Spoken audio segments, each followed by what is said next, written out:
Assalamualaikum warahmatullahi wabarakatuh. Alhamdulillahirabbil alamin, nahmaduhu wa nasta'inuhu wa nastaghfiruh wa na'udzubillahi min sururi anfusina wa min sayyiati a'malina. May yahdihillahu fala mudhillalah wa may yudlilhu fala hadiyalah. Bersyukur kita kepada Allah yang mana telah memberikan kita rahmat serta karunia-Nya dengan mengucapkan Alhamdulillah. Buat langkah yang kedua, tak jemu dan tak bosan, kita kirimkan salawat beriringkan salam kepada roh junjungan alam Nabi kita Muhammad sallallahu alaihi wasallam dengan mengucapkan Allahumma salli ala Sayyidina Muhammad wa ala ali Sayyidina Muhammad. Semoga dengan kita mengucapkan salawat tadi kita mendapatkan syafaatnya di yaumil qiyamah. Amin ya rabbal alamin. Baiklah teman-teman sekalian, welcome to Miftahul Fadilah Nasri Muammar Ridho Hidayat. We are from STAI Hubbul Waton Duri. Baiklah, video ini bertujuan untuk memenuhi tugas pengantar studi Islam, yang mana pada kesempatan kali ini kami akan membahas tentang tradisi atau kebiasaan masyarakat Gunung Sahilan, yang mana setiap tanggal 2 Syawal atau setelah berpuasa mereka selalu rutinitas melakukan upacara adat. Berikut liputannya.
A few moments later. Baik teman-teman, kita lanjut pada pembahasan kali ini. Kali ini di sini kita bersama para petua atau orang lama yang tinggal di daerah Gunung Sahilan, teman-teman. Baik, pada kesempatan kali ini kita akan mewawancara, dan di sini juga kita akan bisa lebih memahami apa itu upacara adat yang selalu dilakukan oleh masyarakat Gunung Sahilan. Baik, kita langsung saja kita perkenalkan. Ibu bisa memperkenalkan dirinya. Nama saya Upi, asal Sumatera Barat, Sumbar, Minangkabau. Nama saya kalau di Minang, karena saya baru datang dari Minang. Kalau di Minang saya sebagai angku. Angku itu kalau di pihak bagai pemerintahan itu taubahnya seperti DPR lah. Berarti Jadi, bagian dari masyarakat juga ya? Ya, untuk Untuk apa yang masyarakat. akan dilaksanakan datuk itu harus konsultasi. Yang dulu. Oke, kita lanjut ke sesi ya. Baik, di sini yang pertama, ini Bu, Pak, biasanya kita bukan biasanya sih, ini baru pertama kali mendengar kami kan, setiap bulan Ramadan, bahkan sebelum bulan Ramadan, masyarakat Gunung Sahilan ini selalu mengadakan mandi Balimau Kasai katanya. Jadi maksud dari mandi Balimau Kasai tujuannya apa gitu Pak, Bu? Yang tujuan sebetulnya karena hari masuk bulan suci Ramadan, jadi untuk mensucikan diri lahir dan batin, untuk mensucikan diri agar untuk kita berpuasa besoknya pada hari bulan Ramadan. Jadi itulah tujuannya. Jadi udah mentradisi dari nenek sebelumnya. Tadi dari dulu, Iya. dari dulu ya, Bu. Iya, memang udah dari dulu. Dari belum ada ibu lagi udah dibiasakan kayak itu. Semenjak dari leluhur dulu lah. Itu mandinya yang pakai ada mana? Ada syarat-syaratnya atau apa gimana gitu? Ada doanya. Ada doa-doanya. Doanya atau- seperti beruduk mau salat. Itulah. Dan Ini- nikah saya ini Dia diniatkannya pula untuk mensucikan diri untuk berpuasa besok hari pada bulan Ramadan. Itulah niatnya. Tata caranya misalnya air apa gitu Pak? Pakai apa? ada dijual orang di pasar itu bunga-bunga rampai. Nah, yang udah bunga rampai. bunga rampai kan. Jadi kita mandi kayak biasa dulu. Udah bersih, kayak sabun semua.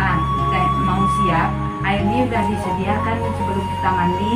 Disiram air panas sedikit dulu, nanti disiram air dingin biar nggak lagi diapakan, keluar aromanya tuh.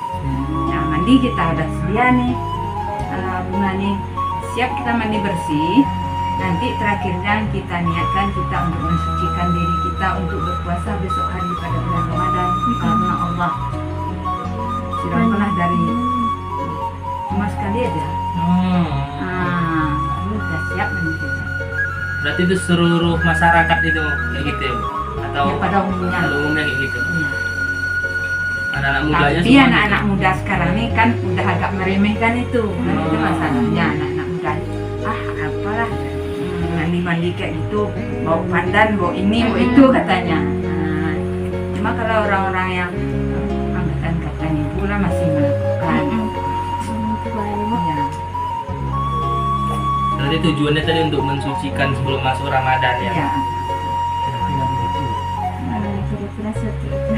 Lalu tentang ini Bu, tentang upacara adat 2 Syawal itu apa itu Bu? Gimana bisa dibilang itu tujuannya siapa? Tujuan dibuat acara adat itu sama orang-orang yang datang itu untuk apa biasanya? Bu? Dia tuh kalau itu tuh kan sama dengan halal bihalal. Halal bihalal itu saling bermaaf-maafan karena kita udah sebulan menempuh puasa dan kalau Idul Fitri itu kan saling bermaaf-maafan. Nah, maka itulah pertemuan kita karena udah sebulan kita ada ketemu. Jadi kita saling bermaaf-maafan lagi sama sanak saudara, ada yang jauh yang dekat. Nah, itulah tujuannya maka pertemuan itu makan-makan. Gitu. Halal bihalal ya? Halal bihalal. Bahasa itu ya, halal bihalal. Baru katanya ada Pak macam pesta gitu di ranah apa nama? Ranah apa gitu? Minang. Ranah Minang. Artinya itu apa Pak? Saya sering dengar gitu kan. Artinya Karena itu negeri Minang. kriminal. Ranah itu daerah. Daerah Minang. Katanya daerah Minang tuh apa tuh kalau datuk namanya tadi ya? Iya, Datuknya, kepala sukunya itu. Itu cara menggantikannya dari keturunannya atau dari apanya gimana? Dari keturunannya. Bukan Pas sama dia sama kayak bukan raja gitu. keturunan kayak Anaknya. mama, Bukan. bapak, bukan kayak gitu. Jadi Tapi sekaum dia. Misalnya di keluarga ini sekarang kepala sukunya. Besok kan kaumnya banyak tuh kan. Ini keluarga Ya. keluarga kan. nanti kalau ini udah tua dan minta diganti atau bermufakat kita siapa yang mau kita angkat, yang ini lagi nih. Tapi masih dalam lingkup Ah. ranah dia, masih dalam lingkup kaum dia. Iya, masih dalam lingkup kaum dia. Tapi beda dengan turun-turun raja kan. Itu beda tuh. Pak, Biasanya kalau raja kan gitu kan itu anaknya kan. apa Pak. ini tapi kalau Minang lah, enggak. Minang dari keponakannya. Karena suku Minang adalah satu suku yang agak lain pada yang lain. Sebab turunan suku itu dari anak ke ibu, Iya dari ke bapak. Mengikut itu. Misalnya suku bapaknya Caniago, ibunya Liang, jadi anaknya itu Jadi suku Liang. Kalau di apa kan menurut bapak. Kalau kami di Sumatera Utara gitu dari Bapak. bapak. Misalnya bapaknya Jawa kan juga. Jawa. Bapak. Ya bapak. Bapak juga. Minangnya yang kayak yang lain. Dia menurut ibu. Ibu.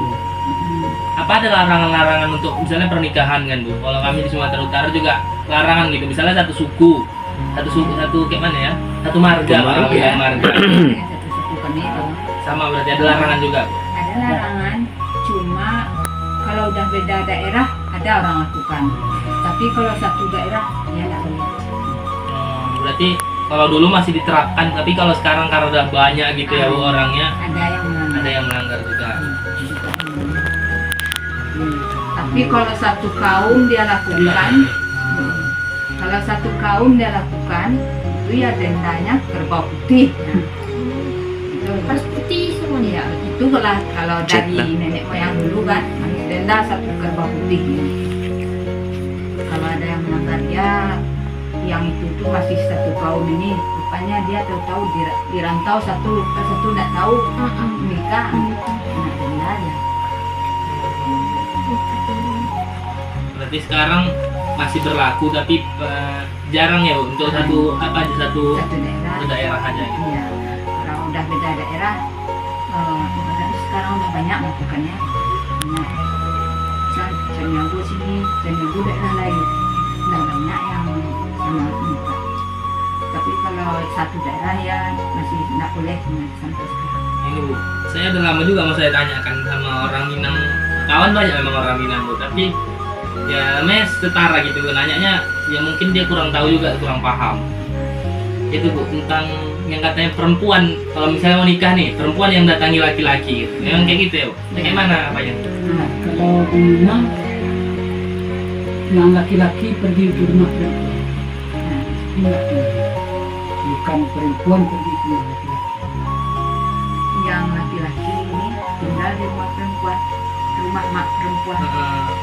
Nah, jadi ya, itulah makanya yang perempuan nih yang meminang si laki-laki, karena si laki-laki ini mungkin mau dibawa ke rumahnya, mau tinggal di rumah orang tuanya sebelum dia berdiri sendiri punya rumah. Nah, makanya dibiasakan meminang yang perempuan meminang laki-laki. Itu sampai sekarang itu masih Sampai ada. sekarang, tapi karena dia sampai di sini pun ya kan? Ada juga sesekali ada yang nggak mau karena perbedaan jadilah. Nah, Oh kalau kami nggak gitu, kan itu ada juga perbedaan.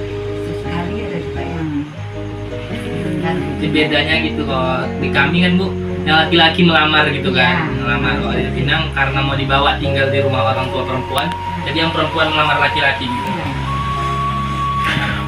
Itu antara Minang sama Minang atau Minang ke suku lain tetap kayak gitu nggak? Kadang itu sesuai permintaan. Sesuai kesetujuan. Kalau udah dengan yang lain, kalau udah dengan yang lain kan, lain minang itu sesuai persetujuan aja. Ada Kalau Minang ke Minang iya, biasanya tetap- kayak gitu. tetap perempuan yang Tapi kalau contohnya Minang yang perempuan,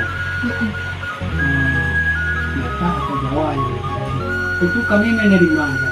Anaknya kalau di Minang dia kami anggap orang Minang. Nah, tapi kalau pulang dia ke Jawa karena bapak orang Dari Jawa. dia nggak Jawa, itu lebih bagus. Tapi yang susahnya laki-laki Minang yang perempuan Batak. Sebab pernah tergantung di jalan mau pergi ke Minang, kamu orang Jawa, saya pergi ke Jawa, kamu orang Minang, kata orang Jawa. Nah, itulah kalau seandainya laki-laki Minang, Nikah Nikah dengan sama orang selain Minang ya. selain ini. ya orang perempuan luar Minang, se-Jawa lah bisa.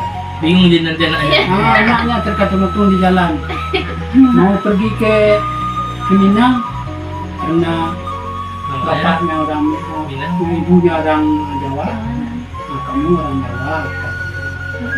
Nah pergi ke Jawa karena bapaknya orang Minang, kamu orang Minang. Nah, Iya. Jadi bingung. tapi itu tidak jadi masalah, tapi kan kalau di Minang, tapi begitulah gambaran kalau negara kalau perempuan orang Minang, laki-laki orang luar Minang. Tapi kalau laki-laki Minang, perempuan orang Orang Minang baru nah, bingung jadinya. baru anaknya pergi ke Minang di kampung, pergi ke Jawa di kampung. Menilai Baik, terima kasih pada Ibu Upi dan Bapak Ampu, bisa dibilang dengan Pak. Terima kasih atas partisipasinya dan terima kasih juga atas semua penjelasan-penjelasan yang Bapak Ibu kasih. Semoga teman-teman yang melihat video ini bisa memahami apa inti dari video yang kami buat ini. Baik, sekali lagi terima kasih untuk semuanya. Kita lanjut ke kesimpulan. A few moments later. Oke teman-teman, setelah kami mewawancarai dua petuah atau dua orang lama yang ditinggal di daerah Gunung Sahilan tadi, kami dapat mengambil kesimpulan bahwa salah satu langkahnya tadi itu mandi balimo. Mandi balimo itu rupanya teman-teman itu mandi mensucikan diri sebelum masuk bulan Ramadan.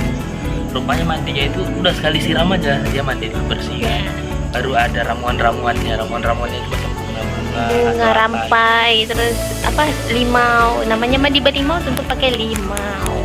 Jadi kan juga yang kedua tadi Mar, ada nih tentang apa 2 Syawal tadi ya kan. Ternyata tujuan 2 Syawal ini mereka mengumpulkan semua petinggi-petinggi suku Minang gitu kan, yang ada judul apa tadi Mas? Melayu, Piliang, Mandailing, Caniago. Jadi mereka mengumpulkan petinggi-petinggi itu ternyata bertujuan untuk silaturahmi, karena ya namanya 2 Syawal ya kan teman-teman. Setelah berpuasa kita tentu melakukan halal bihalal. Jadi intinya ke situ lah, untuk bersilaturahmi. Kita lihat juga yang ketiga tambahan dari itu. Ya katanya ada juga pesta, apa itu namanya, pesta adat ya. Pesta ini apa namanya? Yang Pelantikan gelar gitu loh. Petuah atau datuk. Datuk. Nah, jadi teman-teman, kalau di Minang itu kalau datuknya ini meninggal nih, dia dicarikan dulu penggantinya, tidak boleh dimakamkan sebelum dicarikan penggantinya. Dan penggantinya teman-teman, kalau kita di kerajaan kan penggantinya itu anaknya. Kalau di ranah Minang itu penggantinya dari keponakannya diambil teman-teman. Oke, mungkin sekian kesimpulan dari kami. Kami akhiri. Wassalamualaikum warahmatullahi wabarakatuh. Bye bye.